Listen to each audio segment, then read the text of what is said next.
Mais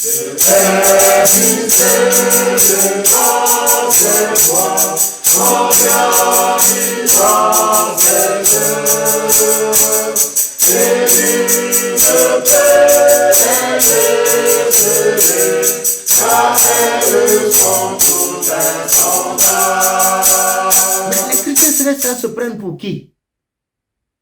Dieu n'est-il pas libre de faire ce qu'il veut? L'Éternel est libre. Que les gens se moquent.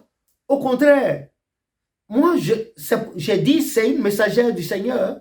J'ai appelé les miens au Bénin et à la paroisse chez mon père, Ignacio, et dit à ma fille Emmanuel, à son mari André, j'ai dit, sur la paroisse désormais, dans toutes vos prières, vous priez pour cette sœur des États-Unis là. Il faut prier pour elle sans cesse. C'est une grande messagère c'est une servante de Dieu. Et j'ai dit à ma fille, si vous êtes quelque part et que les gens parlent mal de cette fille-là, dites un mot de cette jeune dame, dites un mot et quittez-la, quittez ce milieu.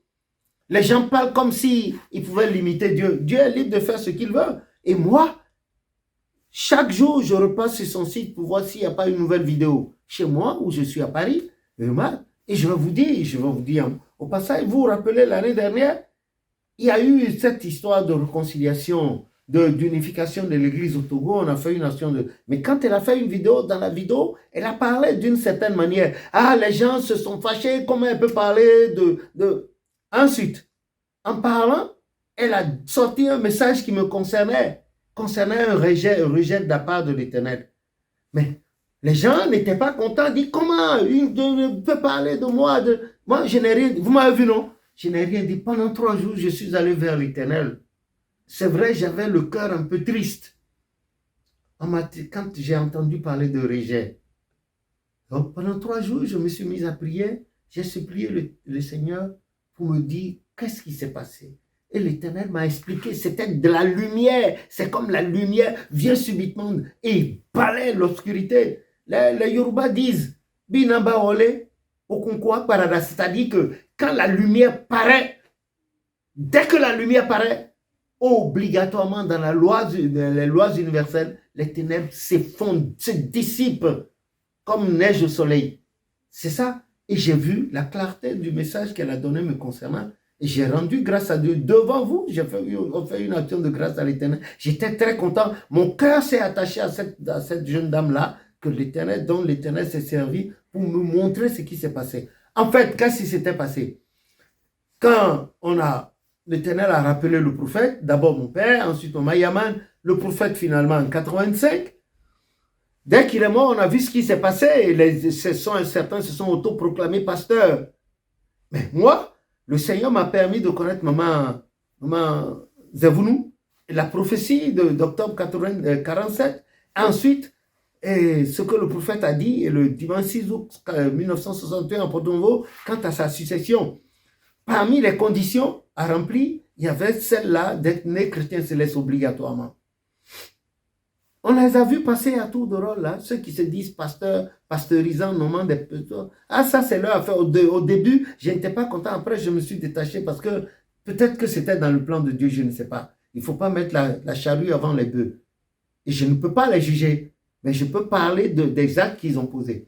Bon, ils ont commencé, si bien que quand nous avons appris que notre frère Emmanuel Oshofa avait été désigné par le Saint-Esprit, je me suis dit, ah, enfin, l'accomplissement de la prophétie. Et dans la joie, je n'ai pas cherché à voir si le message était vrai ou non. Si c'était... Donc, allez, je me suis lancé là-dedans. C'est mon frère et je le connaissais. Je sais que c'est un homme très, très carré en matière de raisonnement et qu'on allait faire du bon travail finalement. L'héritage que l'Éternel a laissé à la terre entière, à l'église, par nos parents, surtout le prophète Oshofa. J'étais content, je n'ai plus rien cherché. Le jour de son sacre, j'étais là, en 2003. On était encore à Imeko.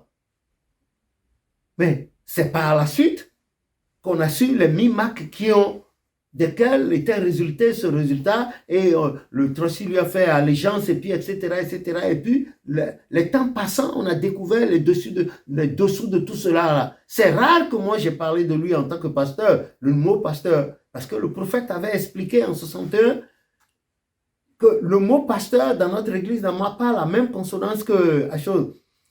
Bon, c'est vrai que dans les livres, je l'ai présenté parce que je me suis inspiré de cette révélation au nom de laquelle, en vertu de laquelle il était celui-là choisi. Puisqu'il est né chrétien céleste. C'est ça. Mais quand le message est venu de la sœur des États-Unis, je ne m'étais pas réjoui.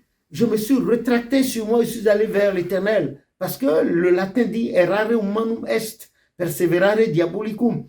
Que l'erreur est humaine. Mais il ne faut pas persévérer dans l'erreur, ce serait du diabolisme. Et c'est ce qui m'a poussé. Je suis allé vers pendant 3 jours. 3 jours. Et c'est en sortant de la douche comme ça, j'étais nu comme un verre. Mon sexe devant. En sortant, que l'Esprit m'a parlé, m'a dit voilà, voilà, voilà. Ah! Immédiatement, je me suis couché sur ma face dans la chambre et j'ai prié. J'ai pleuré vers l'Éternel. J'ai dit, oh, j'ai participé à la destruction de l'Église. J'ai appelé maman. Je lui ai dit, voilà le message. Elle aussi s'est jetée par terre. On a supplié le Seigneur. Je suis venu vers vous à la parole. J'ai dit, je vous ai dit, et j'ai dit, priez pour elle. Personne avant ça ne m'avait jamais donné un tel message. Pourtant, je suis une chrétienne céleste sur prophétie. Cette ancienneté, ça m'a donné quoi? L'ignorance et une bouche longue. Mais voilà le message. Moi, à mon humble avis, à partir de ce moment, que ma tête lui plaise ou non, c'est une servante de Dieu. Il faut prier pour elle, il faut la soutenir. Parce que ce qu'elle fait, on n'en avait jamais vu. C'est vrai, nos mamans ont parlé pendant l'évangélisation, ont harangué des foules pendant les processions évangéliques au début de l'église. Mais elle, ce qu'elle fait pour son âge, elle mérite d'être soutenue. Et il faut la soutenir. Malheur à ceux qui ne voudront pas la soutenir ou bien qui vont continuer à l'insulter, la traiter. Est-ce que l'église leur appartient?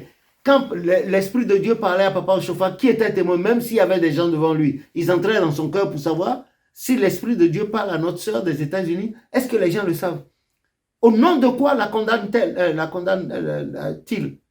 Au nom de quoi?